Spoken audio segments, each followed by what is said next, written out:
ଜୟ ଜଗନ୍ନାଥ। ପୁରାଣ ଶାସ୍ତ୍ର କୁହେ ସବୁ ସ୍ଥଳରେ ନାରାୟଣ ବାସ କରନ୍ତି। ଆମେ ଆମ ବିଶ୍ୱାସରେ ତାଙ୍କୁ ଦେଖିପାରୁ ବା ଅନୁଭବ କରିପାରୁ।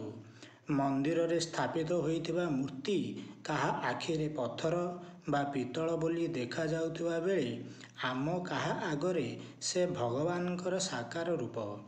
ରାସ୍ତା କଡ଼ରେ ସିନ୍ଦୁର ବୋଳା ନାଲିକନା ବନ୍ଧା ହୋଇଥିବା ବର ଅଶ୍ୱତ୍ଥ ଗଛ ବି ଠାକୁର। ଚନ୍ଦନ ଚର୍ଚ୍ଚିତ ପଥର ଖଣ୍ଡେ ମଧ୍ୟ ଠାକୁର। ଏପରି ଚିନ୍ତା କରିବା ହେଉଛି ଆମ ବିଶ୍ୱାସ। ଦୁଃଶାସନ କୁରୁସଭାରେ ବିଭତ୍ସନା କରିବାର ଦୁର୍ବାର କାମନାରୁ ରକ୍ଷା ପାଇବା ପାଇଁ ଦ୍ରୌପଦୀ ପଞ୍ଚସ୍ୱାମୀଙ୍କ ଉପରେ ଗଭୀର ଆସ୍ଥା ସ୍ଥାପନ କରି ସେମାନଙ୍କୁ ଚାହିଁଲେ। ସେମାନେ କିନ୍ତୁ ମଥା ନତ କରିଦେଲେ। କ'ଣ ହେଲା ତାର ଅନ୍ତିମ ପରିଣତି?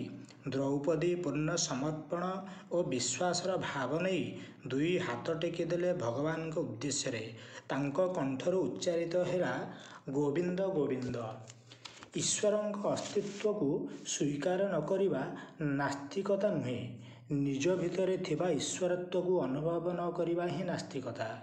ଯେଉଁମାନେ ନିଜ ଭିତରେ ଥିବା ଈଶ୍ୱରତ୍ୱକୁ ଅନୁଭବ କରିପାରିଛନ୍ତି ସେମାନେ ଜାଣନ୍ତି ଯେ ସମଗ୍ର ବିଶ୍ୱ ହିଁ ଈଶ୍ୱରଙ୍କର ଅଭିବ୍ୟକ୍ତି। ମନ୍ଦିରକୁ ଯାଇ ଯେଉଁମାନେ ଈଶ୍ୱର ଦର୍ଶନ କରୁଛନ୍ତି ବୋଲି ଭାବନ୍ତି ସେମାନେ ଈଶ୍ୱରଙ୍କର ବାସ୍ତବ ସ୍ୱରୂପ କ'ଣ ତାହା ଜାଣିନଥାନ୍ତି। ମନ୍ଦିରରେ ଈଶ୍ୱର ନଥାନ୍ତି, ମନ୍ଦିରରେ ଥାଇ ବିଗ୍ରହ। ବିଗ୍ରହ ଦର୍ଶନକୁ ଈଶ୍ୱର ଦର୍ଶନ ବୋଲି ଭାବିବା ଏକ ବଡ଼ ନିର୍ବୋଧତା ଛଡ଼ା ଆଉ କିଛି ନୁହେଁ। ଏହି ନିର୍ବୋଧତା ମନୁଷ୍ୟକୁ ବାରମ୍ବାର ବିଗ୍ରହ ଦର୍ଶନ ପାଇଁ ପ୍ରେରଣା ଦିଏ। ବିଗ୍ରହ ଭିତରେ ଥିବା ଈଶ୍ୱରତ୍ୱକୁ ନିଜ ଭିତରେ ଦର୍ଶନ କରିପାରିଲେ ପ୍ରକୃତ ଈଶ୍ୱର ଦର୍ଶନ ହେବ।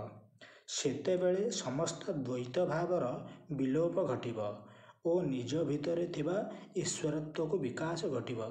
ଜୟ ଜଗନ୍ନାଥ।